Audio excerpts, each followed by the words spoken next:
On a 6 minutes pour introduire ce dossier d'enquête tenu par Mamadou Ouri et Talibé Bari.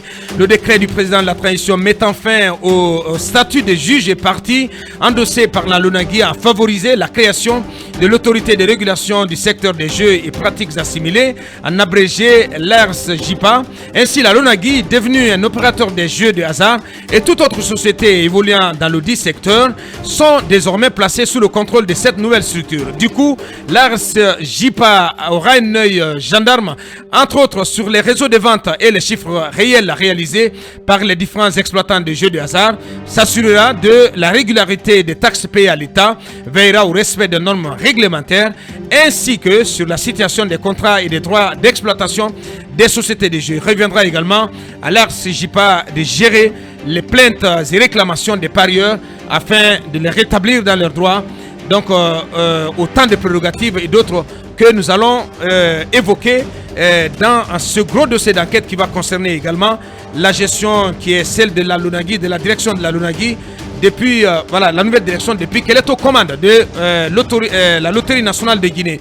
Mamadou Ouri, on s'intéresse donc à l'autorité de régulation du secteur des jeux et des pratiques assimilées, qui a été récemment mise en place par décret du président de la transition. Effectivement, Aboubacar, c'est une nouvelle autorité qui est mise en place, qui est une sorte de détente pour le milieu, pour la régulation, et qui met un frein à tous les doutes et à toutes les, si vous voulez, la discrimination que certains ont ressentie, alors qu'ils avaient la liberté et le droit de participer à ce secteur-là, d'animer ce secteur. Mais commençons d'abord par jeter un regard dans le passé. Oui. Un regard dans le passé pour retracer ce que j'appellerais le chemin si long, tortueux et sinueux de l'entité de régulation des jeux en Guinée. Ouais.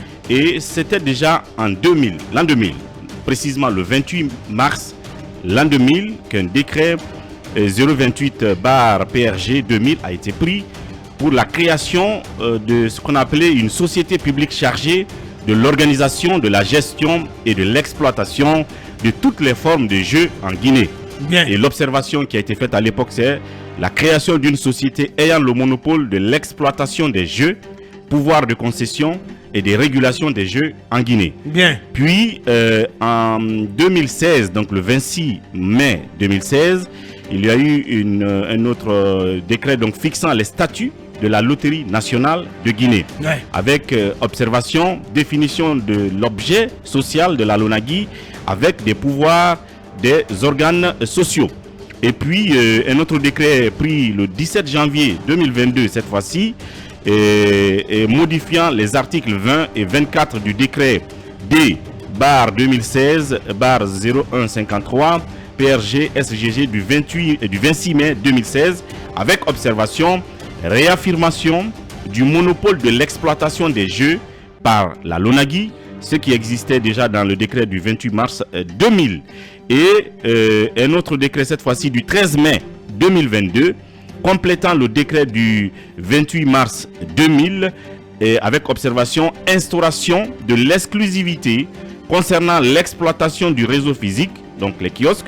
Vous vous rappelez que c'est à l'époque où Guinée Games a été dessaisi de ce segment-là des jeux physiques, Ouais. donc les jeux en kiosque, donc des jeux par la LONAGUI, et obligeant ainsi les opérateurs privés de n'opérer qu'en ligne. C'est Ouais. ce que je rappelais tantôt. Tout à fait. Et donc Guinée Games depuis l'époque et Guinée Games et d'autres, comme GDJ. ne peuvent jouer Ouais. qu'en ligne, faire jouer les gens qu'en ligne. Ouais. Et donc il y a le décret du 28 janvier 2023 Bien.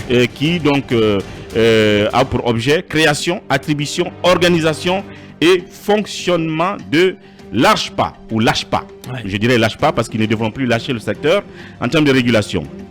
Donc l'ARSJPA, c'est l'autorité de régulation du secteur des jeux et pratiques assimilées. Donc il va être mis en place, et ce qui est automatiquement donc en observation, je vais le dire, qui donc dissociation, régulation de l'exploitation des jeux pour le compte de l'État. Donc la LONAGUI garde l'exploitation des jeux pour le compte de l'État et la régulation est confiée à l'ARSJPA. Et puis il y a un décret du 28 janvier 2023 fixant les statuts de la Loterie nationale de Guinée, donc suppression de la régulation dans l'objet social de la Lonagui et instauration de l'exclusivité en faveur de la Lonagui de l'exploitation des paris hippiques sur toute l'étendue du territoire national. Ça, c'était un rappel des différents actes légaux, administratifs qui ont été pris et qui ont caractérisé le secteur des jeux depuis 24 ans ou 23 ans.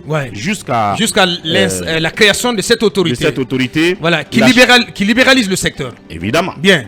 Et qui devient seul régulateur. Donc, puisqu'on revient donc aux activités, je vais dire récentes, tout d'abord c'est qu'il y avait cet opérateur donc, qui était la Lonagui, qui assurait le rôle de régulateur des jeux et qui a été donc dépourvu de ce pouvoir depuis la mise en place de l'autorité de régulation du secteur des jeux et des pratiques assimilées que vous avez appelé tout à l'heure l'AJPA.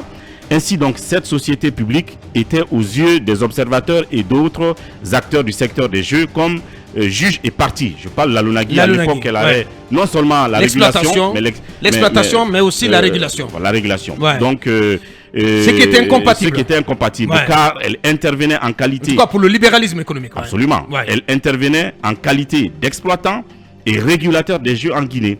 Donc il faut noter qu'aucune autorité n'avait pendant tout ce temps le droit de surveiller, de contrôler les chiffres fournis par la Lonagui dans le cadre de ses activités d'exploitation. Bien entendu. Puisqu'elle est partie et juge à la fois. Elle est juge et partie. Alors, avec la mise en place donc de la régulation dont je viens de parler, il est clairement défini dans le texte, selon ce qu'on a pu glaner, de création de tous les opérateurs de jeux sont assujettis au contrôle de l'AJPA. Donc, désormais, tous les opérateurs des jeux sont assujettis, y compris la Lonagui, et sont assujettis au contrôle de l'AJPA, bien entendu. Donc, la décision de séparer la régulation de l'exploitation et le choix donc d'une personne devant diriger cette autorité, aujourd'hui on a constaté, inquiète plus ou moins certains qui sont dans le secteur, pour ne pas nommer quelqu'un.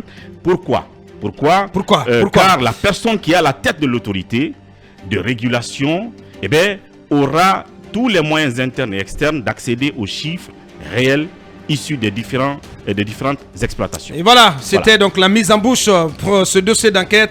Une autorité de régulation qui a été mise en place au mois de janvier dernier par le président de la transition à travers un décret et qui mettait fin au statut de juge et partie endossé par la Lonagui et qui a favorisé la création donc de cette autorité, en abrégé l'ARS-JIPA. Ainsi, la Lonagui, devenue un opérateur de jeux de hasard, et toute autre société évoluant dans le dit secteur sont désormais placés sous le contrôle de cette nouvelle structure, Mamadou Ouri. Oui, effectivement, je le disais tantôt, à l'époque où la Lonagui avait entre ses mains et la régulation et l'exploitation, il n'y avait aucune autre autorité qui pouvait donc vérifier ces déclarations en termes de chiffres.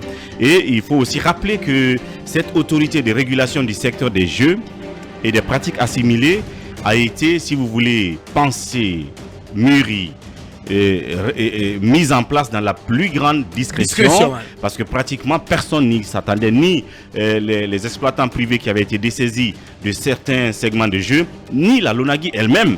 Et donc le décret est tombé comme un coup près, et puis il fallait s'y faire, parce que c'est la volonté du chef de l'État, issue sans doute d'une sorte de clameur, d'observation que les gens ont fait, du fait que la Lonagui ne pouvait pas continuer à exploiter et réguler. Et donc je disais tantôt que cela a inquiété, parce que la personne censée gérer aura désormais tous les moyens internes et externes d'accéder aux chiffres réels issus des différentes exploitations.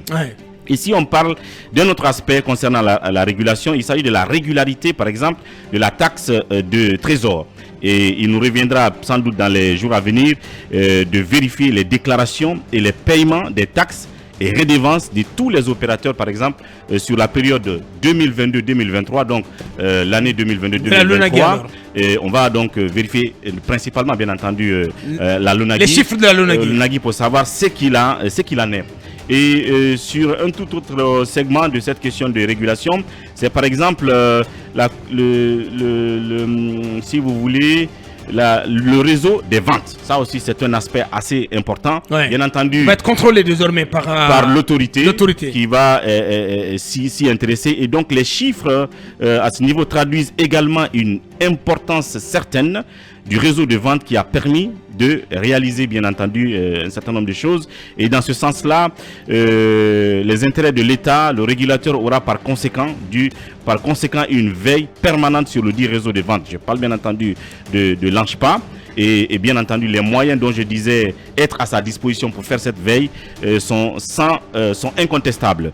Et puis du respect des normes réglementaires de fonctionnement de la société, il y a bien entendu l'exemple de l'arrêté de compte que je n'ai pas sous la main, mais le régulateur aura ainsi dans ses priorités le suivi du bon dénouement des situations pendantes ayant trait au respect réglementaire. Là, ce qu'il faut comprendre, peut-être que Talibé peut en donner un peu les détails quand on parle par exemple du suivi du bon dénouement des situations ayant trait au respect réglementaire. Il peut sans doute me compléter là-dessus. Bien. Allez, Talibé, voilà, pour la suite. Pour la suite... sur la portée de la mise en place d'une telle autorité de régulation. Oui, les éléments cités déjà par Wouri montrent à quel point cette autorité de régulation, sa création était tout à fait fondée. Parce qu'il y avait cette confusion à laquelle il fallait mettre fin. Parce que, par exemple, la LONAGUI, dans le rôle d'opérateur et de régulateur, pouvait bien communiquer n'importe quel chiffre. Il n'y a aucune structure indépendante, aucune structure autonome pour s'assurer de la sincérité de ces données. Donc, l'autre pan du niveau d'intervention de l'autorité de régulation sera dans l'arbitrage des plaintes et des réclamations des parieurs. Comme vous le savez, très souvent, il y a des embrouillamini entre les sociétés de jeu et les parieurs qui contestent parfois certains gains qui leur sont en tout cas dus par rapport aux différents paris. Donc ça sera un des domaines d'intervention de cette autorité de régulation. Ainsi, cette autorité de régulation fera la situation de ces réclamations contre tous les opérateurs de jeu auprès de la LONAGUI et des autres sociétés, afin de traiter ces réclamations et de rétablir les parieurs dans leurs droits. C'est extrêmement important. Parce qu'il y a des conflits régulièrement à ce niveau. L'autre point d'intervention, c'est la situation des contrats et des droits d'exploitation. Donc, en fait, il s'agit à ce niveau, pour l'autorité, de faire l'état des lieux, justement, de ces contrats et des droits d'exploitation dans le secteur des jeux, en attendant donc la mise en place d'un système de monitoring. Donc l'autorité fera en sorte que les droits d'exploitation à payer par les opérateurs soient raisonnables selon le type de segment exploité, en tenant compte encore et encore des intérêts de l'État. Parce que tout ça, c'est pour sécuriser les intérêts de l'État. Parce que vous savez que la mise en place d'une autorité de régulation et la réglementation qui sera mise en place permettra de traiter toutes les sociétés d'égal pied. Parce qu'il y avait une sorte de 2 poids 2 mesures selon que c'est telle ou telle société. Donc cette disparité-là, l'autorité doit veiller à ce qu'elle disparaisse. Autre élément, en tout cas, sur lequel l'autorité va agir, c'est la situation des purgés. Qu'est-ce qu'on appelle purgés? Il s'agit en fait des gains qui n'ont pas été enlevés par les bénéficiaires.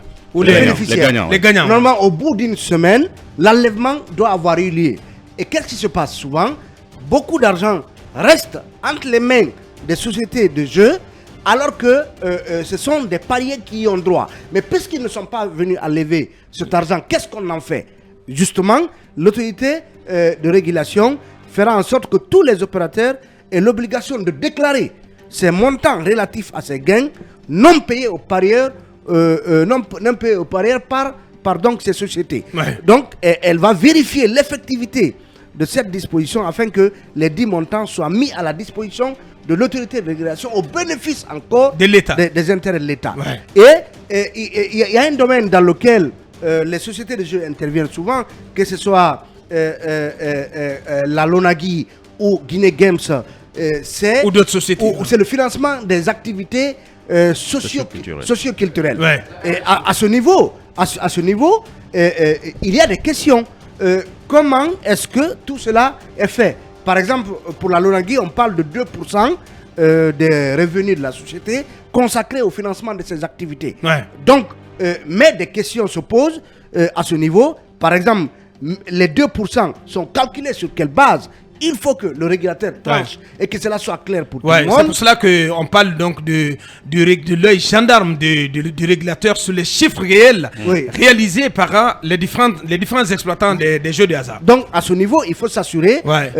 C'est là tout l'enjeu. Oui. C'est là l'un des enjeux principaux de cette régulation, à dire que cette autorité va avoir un contrôle, un droit de regard sur les chiffres réels réalisés par l'ensemble des exploitants, et ça implique que toutes les sociétés fassent montre de transparence dans leur déclaration, dans leur gestion. Absolument. Donc l'autorité va déterminer sur quelle base justement ce financement des activités socio-culturelles est réalisé, mais l'autre énigme sur laquelle le régulateur va plancher, et il s'agira de savoir ces activités sont financées et comment les activités à financer sont-elles sélectionnées? Par exemple, il y a priorisées. Par exemple, il y a du favoritisme. J'aime le front de Wouri, il a une activité, je la finance. Il faut qu'il y ait des critères transparents dont l'ensemble de ceux qui sollicitent le concours des différentes sociétés de jeux, que ces acteurs-là soient informés des critères pour qu'il n'y ait pas de favoritisme. Et enfin, il faut chercher à savoir selon quelle priorité ces activités sont validées. Ce sont des domaines d'activité extrêmement importants qui vont aider à faire place à suffisamment de transparence. Et Abouakar... Et ce sera tout bénéfice pour les caisses de l'État. Et Abouakar, et ce n'est pas exclu que les revenus tirés par l'État du secteur des jeux soit triplé ou multiplié même par 10, parce que pour beaucoup d'observateurs, il y a beaucoup de maquillage dans les chiffres que les sociétés communiquent. Parce que jusque-là, on était sous un régime déclaratif. C'est-à-dire que je déclare avoir réalisé tel chiffre d'affaires. Et sur la foi de ces déclarations, voilà, les sociétés étaient taxées. Donc, l'autorité va se doter d'outils, justement, de taxation, d'outils de surveillance, d'outils de connaissance des recettes réelles, des chiffres réels réalisés par ces sociétés. Et on va conclure en disant... j'ai l'impression donc, en 2 mots, que le président, il a vu juste, il a été bien conseillé finalement d'ouvrir le secteur et de mettre en place une telle entité. Je voulais compléter, Talibi, en disant que la même autorité aura également un œil, comme vous l'avez dit, gendarme sur la gestion administrative, comptable et financière de toutes ces sociétés. Et bien voilà. Et sans doute c'est la Lonagui qui sera la première sur la table. Bien. Et là, on peut dire que le sérieux commence. Et que dire de la personne de... tu voulais conclure, Talibi. Non, conclure en disant, et c'est important, que le régulateur donc, va faire un état des lieux sur le secteur des jeux en général. Et cet état des lieux lui permettra d'avoir la situation des contrats en cours, dont celui de la Lonagui, bien évidemment, mais aussi la situation des redevances et des taxes à verser à l'État et de la part de toutes les sociétés. Et Abouakar, laissez-moi vous dire que quand vous prenez un pays comme le Burkina, l'un des événements phares qui fait la fierté du Burkina, le FESPACO, est supporté en grande partie par les sociétés de jeux de ce côté. Donc, il faut révolutionner ce secteur, et l'un des bras, le bras en tout cas de cette révolution, et il faut se féliciter que le président ait prêté une oreille à ceux qui lui ont conseillé de travailler à cela. On sait bien que ça n'a pas été facile, certainement la discrétion. Que beaucoup étaient opposés, carrément opposés à l'avènement d'une telle autorité. D'ailleurs, presque personne n'a vu cela venir, cabinet. Et je voulais t'entendre sur le choix qui a été porté sur la personne de Cissé pour diriger cette autorité. On a dit pique et panque de la personne de Cissé. Qu'est-ce qu'on retient en définitive? Non, mais il faut dire que le 24 mars 2023, M. Mamoudou Cissé est donc nommé directeur général de l'autorité de régulation du secteur des jeux pratiques assimilés. Il est un expert financier salariés de nationalité guinéenne, puisque ça a été, on a fait ce procès à la nationalité, ce qui est vraiment galvaudé au XXIe siècle. Je ne vois pas pourquoi on perdrait du temps à faire ce que j'appelle le procès à la nationalité. Ouais. Je pense que là-dessus, il n'y a pas de doute, il est de Bakonko Cissé. Non, il est de Bakonko Cissé, et je pense que ça ne devrait, on ne devrait même pas tarder là-dessus. Ce qu'on sait, c'est que c'est un expert des jeux de hasard et il est impliqué de manière active dans la mise en place donc, des autorités de régulation des jeux et des pratiques assimilées dans beaucoup de pays. Vous savez, c'est un secteur nouveau où vous n'avez pas 20 000 personnes qui sont spécialisées là-dessus. Je pense que son choix a été donc dicté par le fait qu'il s'y connaît bien dans ce domaine. Et l'avantage, c'est que, vous savez, l'autre volet important du régulateur, c'est aussi le contrôle fiscal, le contrôle financier des opérateurs de jeux. Des jeux de hasard. Avec sa casquette donc d'expert financier, ça lui permettra d'avoir une bonne compréhension de ce secteur qui est une niche importante où il faut vraiment mettre de l'ordre. Et vous savez, en échangeant avec certains opérateurs, tous les opérateurs aujourd'hui sont contents de la mise en place de ce régulateur. Bien. Parce que ne pas avoir un régulateur, c'est comme avoir des sociétés de téléphonie sans la RPT. Sans la RPT, voilà. Et peut-être même savoir les médias sans la HACA. Voilà, c'est notre régulateur. Et voilà, on est obligé de nous arrêter là. Et ce qui va se passer, c'est que dans les prochains épisodes, on va s'inviter dans la gestion de la Lunagui. C'est cela, Mamadou?